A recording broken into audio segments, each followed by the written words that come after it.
Les outils classiques d'analyse économique sont-ils adaptés aux bouleversements mondiaux actuels? Le dollar va-t-il chuter? Céder sa place aux monnaies virtuelles? Pourquoi la Chine et la Russie engrangent-elles depuis quelques années autant d'or? Pour avoir des réponses claires à ces questions complexes, nous avons rencontré James Rickards. Conseiller financier du gouvernement des États-Unis, entre autres, il était déjà négociateur juridique et financier lors de la prise d'otage à Téhéran en 1979.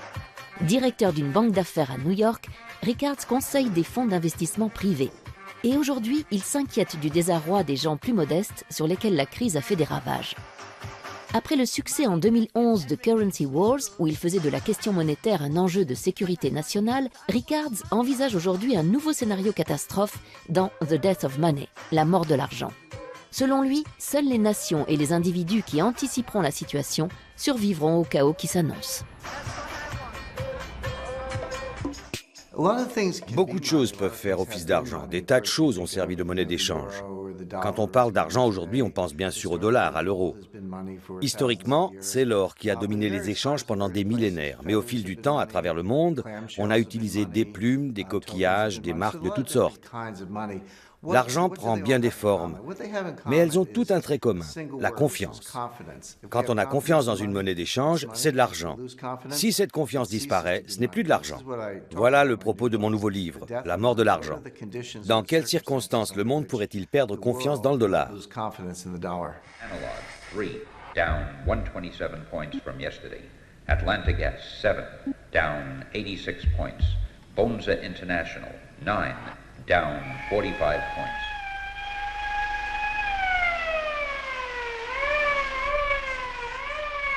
Jesus, look at that.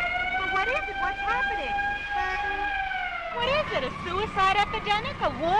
No, the crash. The market is collapsing. En 2009, j'ai conçu et planifié le premier jeu de guerre financier. Ce projet a été financé par le ministère de la Défense américain, par le Pentagone, et réalisé dans un laboratoire militaire ultra secret près de Washington. J'ai engagé quelques spécialistes et nous avons échafaudé des plans en se disant « on va leur en donner pour leur argent ». C'était un jeu de guerre financier. On ne pouvait pas utiliser des armes conventionnelles, pas de bombes, pas de navires, ni de sous-marins. Nos seules armes étaient des actions, des obligations, des produits dérivés, des monnaies et des matières premières. Notre plan était le suivant. La Russie et la Chine mutualisaient leurs réserves d'or, émettaient une nouvelle monnaie indexée sur l'or par l'intermédiaire d'une banque à Londres et d'une chambre forte en Suisse. Ensuite, ces deux pays annonçaient qu'à l'avenir, les exportations énergétiques russes et les produits manufacturiers chinois devraient impérativement être réglés dans cette nouvelle devise. On tourne le dos au dollar, on va détruire le système fondé sur le dollar. Voilà le scénario que nous avons développé, et on s'est moqué de nous. Des professeurs de Harvard ont déclaré « C'est ridicule, l'or ne joue plus aucun rôle dans le système monétaire, c'est une référence du passé. » Eh bien, vous savez quoi? Depuis 2009, la Russie a augmenté ses réserves d'or de 70%, la Chine de plusieurs centaines de pourcents. On voit les Russes s'en prendre aux États-Unis en menant une guerre financière. Ce que nous avions imaginé est en train de se réaliser.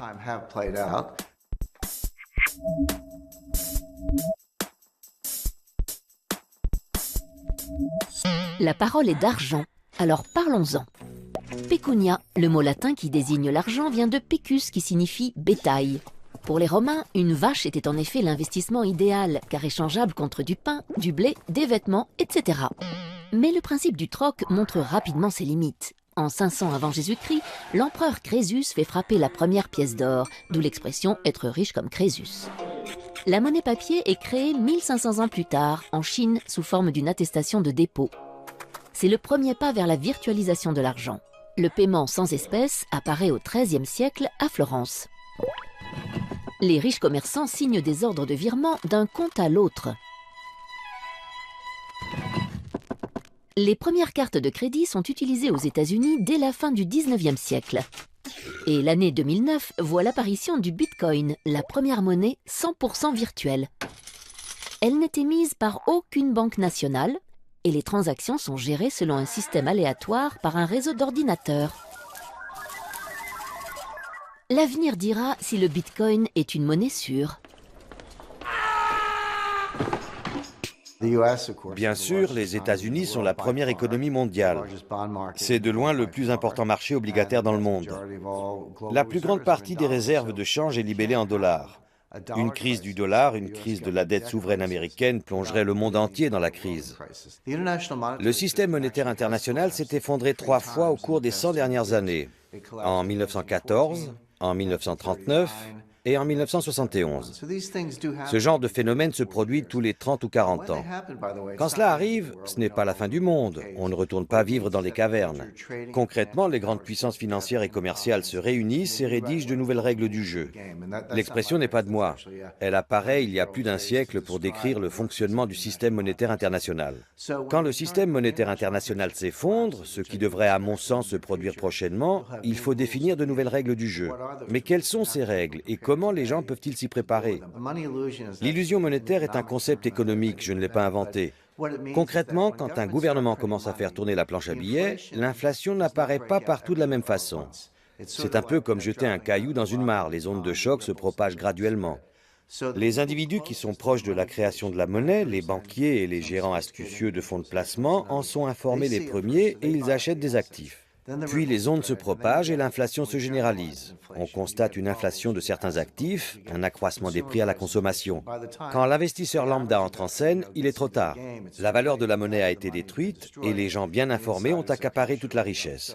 L'illusion monétaire caractérise la première phase, quand la situation paraît prometteuse alors que l'on fait juste tourner la planche à billets. Plus tard, l'illusion se dissipe.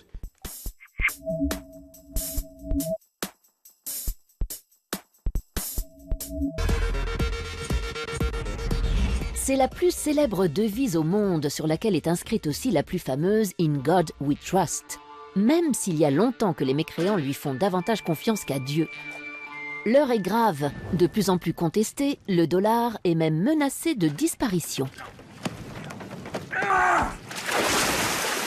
Il pourrait être remplacé par la monnaie virtuelle et autres moyens de paiement numériques.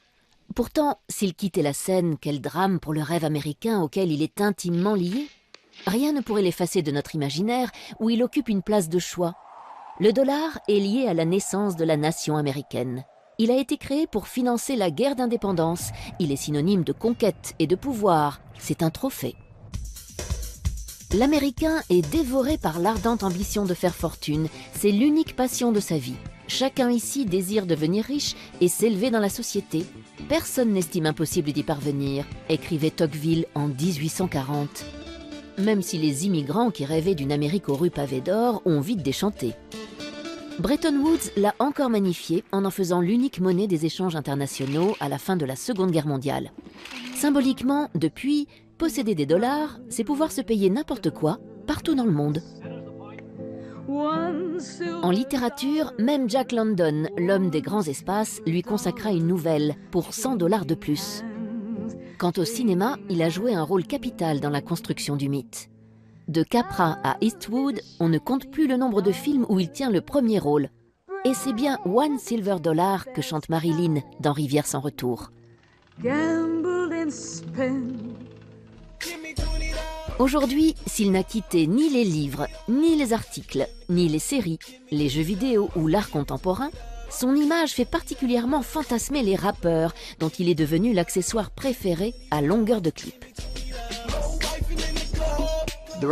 Il y a des choses que l'on sait. On connaît l'échelle du système et on sait aussi qu'un krach est en rapport exponentiel avec la taille du système. Quand le système triple de taille, on ne triple pas le risque, on le multiplie par 10 ou par 100. C'est la nature d'une fonction exponentielle. Quand on regarde le système actuel, on constate qu'il est beaucoup plus gros qu'avant. En 2008, par exemple, on a tous entendu l'expression « trop gros pour faire faillite ». Les banques étaient trop grosses pour faire faillite, il fallait les sauver. Eh bien, vous savez quoi? Aux États-Unis, depuis 2008, les 5 plus grandes banques sont plus importantes encore. Elles contrôlent une part plus grande des actifs bancaires et elles ont une panoplie plus large de produits dérivés. Ce qui était déjà trop grand en 2008 pour disparaître est encore plus grand aujourd'hui. Ce qui veut dire que le risque d'un effondrement catastrophique est encore plus grand. On voit ce qui nous attend. Aujourd'hui, avec les réseaux sociaux, nous sommes plus connectés que jamais. La possibilité qu'une perturbation minime se propage à grande vitesse est encore plus probable en raison de cette connectivité accrue.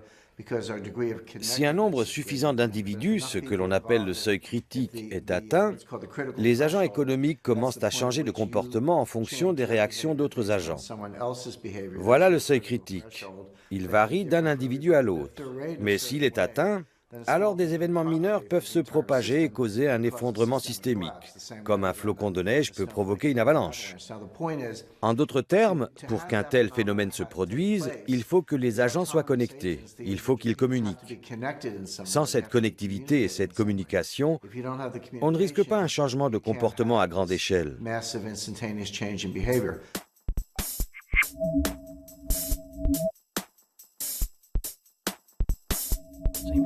Qu'est-ce qu'un trader? Un opérateur de marché qui vend et achète des actions boursières de façon désormais totalement numérique.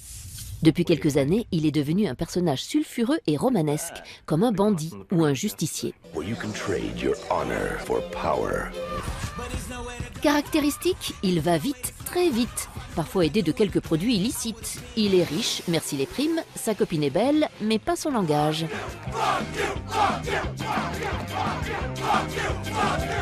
Selon le psychologue Robert Hare, 10% des traders peuvent être qualifiés de psychopathes, pourcentage 10 fois plus élevé que dans l'ensemble de la population.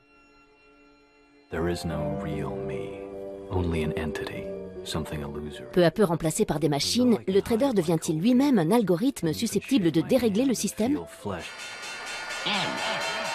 Nous courons le risque qu'un jour, les choses nous échappent totalement et qu'une défaillance entraîne le reste du monde dans l'abîme, les marchés européens et asiatiques compris, puisque tout est interdépendant et se passe à une vitesse fulgurante. C'est ce qui inquiète les gens. Quand on parle de terrorisme financier, on ne pense pas seulement au piratage des comptes bancaires, mais aussi à ce qui se passe dans les salles des marchés du monde entier. Parfois, la cote du trader s'effondre ou augmente par ailleurs, comme celle de Jérôme Kerviel, accusé par la Société Générale pour laquelle il travaillait de lui avoir fait perdre 5 milliards d'euros en janvier 2008. Accusé d'abus de confiance, faux et usage de faux, il a depuis été désigné par des centaines d'internautes comme le David de la finance contre le Goliath bancaire. Son jugement en cassation vient de supprimer sa dette de 4,9 milliards d'euros. Il a aussi rencontré le pape et entamé une marche Rome-Paris pour sa rédemption et pour changer son système de valeurs. Malheureusement, le pouvoir financier est global. Cela ne devrait pas être le cas. La finance et la banque devraient faciliter le commerce, pas le dominer. Les banquiers sont des parasites du système. Ils confisquent de la richesse dans le système. Ils ne créent pas de richesse. Qui crée de la richesse? Les inventeurs, comme Bill Gates ou Steve Jobs, ou des inventeurs en Europe, des créateurs d'entreprises, des gens créatifs. Voilà les vrais créateurs de richesse. Les banquiers ne créent pas de richesse. Ils s'approprient de la richesse grâce à un système perverti. Il faut renverser ce modèle de la finance. Il ne faut pas l'éliminer mais l'encadrer pour qu'il serve les échanges. Je comprends le fonctionnement du système et depuis que je m'occupe de finance, je suis scandalisé par sa dégradation. Le service a fait place à la cupidité. La création de valeur ajoutée a été remplacée par l'extorsion de richesse. Il est grand temps de le dénoncer.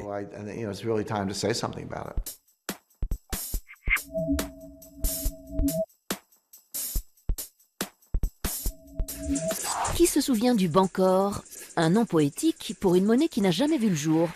Imaginé par le grand économiste britannique John Maynard Keynes, le Bancor se voulait le nouvel étalon monétaire international émis par un organisme indépendant. Mais les États-Unis ne l'entendaient pas de cette oreille en 1944. Pourtant, l'esprit de neutralité du Bancor pourrait bien avoir inspiré les créateurs de l'euro, utilisé dès 1999 pour les transactions. On retrouve au fondement de la monnaie européenne la même ambition de créer une devise supranationale. Aujourd'hui, les monnaies virtuelles ont le vent en poupe. Elles ont investi les jeux vidéo principalement en ligne. Sur Second Life, Entropia Universe ou World of Warcraft, accomplir une mission ou dérober un butin peut rapporter des Linden Dollars, des Project Entropia Dollars, des Adena ou autres PO. Certaines plateformes proposent même de convertir les gains amassés en vraies devises ou, plus pragmatiquement, de les utiliser pour régler son abonnement. A l'inverse, pas de problème pour renflouer son porte-monnaie virtuel. Il suffit de se munir d'une carte bancaire, bien réelle cette fois. On n'oublie pas le Bitcoin, la monnaie virtuelle de la vraie vie. Créé en 2009, le Bitcoin est une devise électronique cryptée qui permet notamment d'effectuer des transactions en ligne sans passer par une banque. Le revers du Bitcoin, son cours très volatile qui fait des montagnes russes. Et sa sécurité. Ainsi, 650 000 bitcoins, soit près de 300 millions d'euros, se seraient volatilisés suite au dépôt de bilan de la plateforme d'échange de bitcoins Mt. Gox ces dernières semaines. Enfin, pour ceux qui ont prévu de voyager prochainement sur Mars, PayPal vient de lancer PayPal Galactic, un système de monnaie universelle qui permettra de faire ses courses dans l'espace.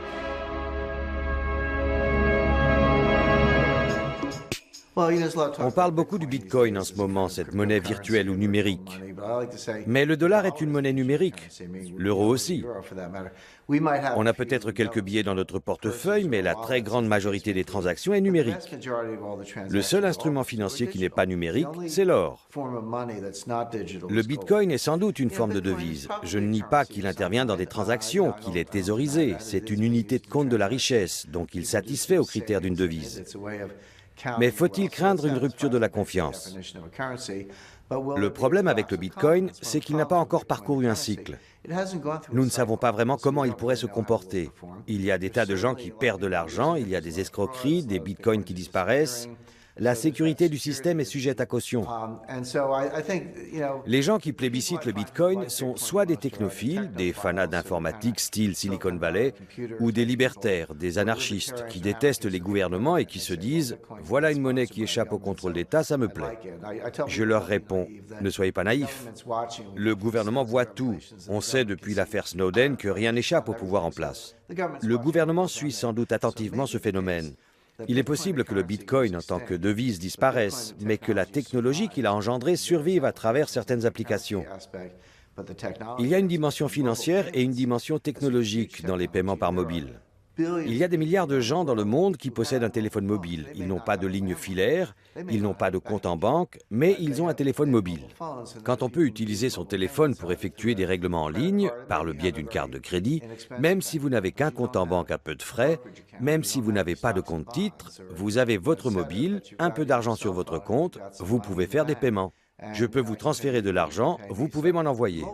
L'industrie des règlements par téléphone mobile se développe très rapidement. Elle est en train de bouleverser la finance. Toute cette connectivité est formidable, mais il faut comprendre que plus nous sommes connectés, plus le système prend de l'importance et plus on accroît le risque d'un effondrement catastrophique. C'est le revers de l'économie en réseau.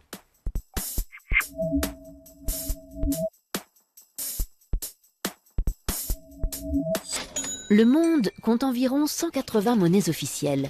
Et il y a les inofficielles, comme le Chiemgauer, dans le sud de l'Allemagne, ou la pêche, utilisée par les commerçants de Montreuil. À la bourse, le dollar, l'euro et le yen japonais sont les devises les plus en vue. La bourse la plus importante du monde est celle de Wall Street. En 2013, 7 000 milliards de dollars y ont été échangés. En deuxième position, le Nasdaq, qui est un marché boursier totalement virtuel. L'argent travaille vite, son unité de temps est la nanoseconde. Les ordinateurs traitent aujourd'hui les transactions en un milliardième de seconde. 1000 transactions en un battement de cils. En 2010, on comptait encore en millième de seconde. Ces transactions à très grande vitesse représentent 50% des échanges dans le monde, 70% aux États-Unis et 40% en Europe. Pourquoi est-ce que le dollar est la première monnaie de réserve dans le monde? Ce n'est pas lié à la devise elle-même, mais au support d'investissement libellé en dollars. Supposons que vous soyez un partenaire commercial des États-Unis et que vous encaissiez des dollars ou toute autre devise. Ce surplus, il faut l'investir. Le marché des obligations américaines, les bons du Trésor, est le seul marché au monde assez important pour pouvoir absorber l'épargne mondiale. Les Chinois détiennent 4 000 milliards de dollars de réserves de change. Mais il faut aussi compter le Japon, Taïwan, toutes les grandes puissances commerciales. Collectivement, cela représente des milliers de milliards de dollars. Tout cet argent est placé en bons du Trésor américain, non pas parce que les gens adorent ces obligations, mais parce que c'est le seul marché assez grand pour absorber ces liquidités. Si on examine le marché de la dette souveraine en Europe, il est comparable au marché américain. Mais il est morcelé. Il n'existe pas d'eurobond. Il y a des obligations d'État allemandes, françaises, italiennes, hollandaises. Si on avait un marché unique, s'il existait des eurobonds, garantis par le crédit de la zone euro, ce marché serait plus important que celui des bons du Trésor américain. Dans quelques années, pas tout de suite, dans 2 ou 3 ans, ce marché européen existera et l'euro remplacera le dollar comme monnaie de réserve, si le système ne s'effondre pas d'ici là. Dans un monde qui ne subit pas d'effondrement, vous verrez une appréciation de l'euro. Dans un monde qui s'effondre, aucune monnaie ne sera épargnée, pas même l'euro. You're pathetic trying to be like us. We're not trying to be like you idiot. We're much stronger than you are anyway. Our currency's the best. No, we are. No one's want to trade with you anyway. You want to bet, huh? Yes, I want to bet. You want to take that? Yes, I want to bet. He'll be quiet and go back to sleep or there will be no pocket money. No bailout and no loans. Sorry, Daddy. En matière de sagesse économique, j'apprécie par-dessus tout Angela Merkel. C'est la seule dirigeante qui comprend l'économie parce qu'elle n'est pas économiste. C'est une scientifique. Comme je l'ai expliqué, il faut aborder l'économie avec des outils scientifiques, pas de la pseudoscience. Le keynésianisme, la théorie de l'équilibre général, la valeur à risque, tous les modèles et les techniques qui sont utilisés dans la finance et la gestion du risque sont de la pseudoscience. Ils ne correspondent pas à la réalité. La théorie des systèmes complexes, la théorie des réseaux, l'analyse de la distribution du pouvoir sont des modèles qui reflètent la réalité. Angela Merkel est une scientifique, elle comprend ces phénomènes. Et elle comprend aussi que l'Europe doit être restructurée. Elle assume un rôle dirigeant dans ce domaine. En fait, toutes les grandes régions économiques, l'eurozone, les États-Unis, le Japon et la Chine doivent être restructurées. Mais seule l'Europe procède à des ajustements structurels. Les autres régions s'en remettent à des solutions monétaires, à un ajustement des liquidités.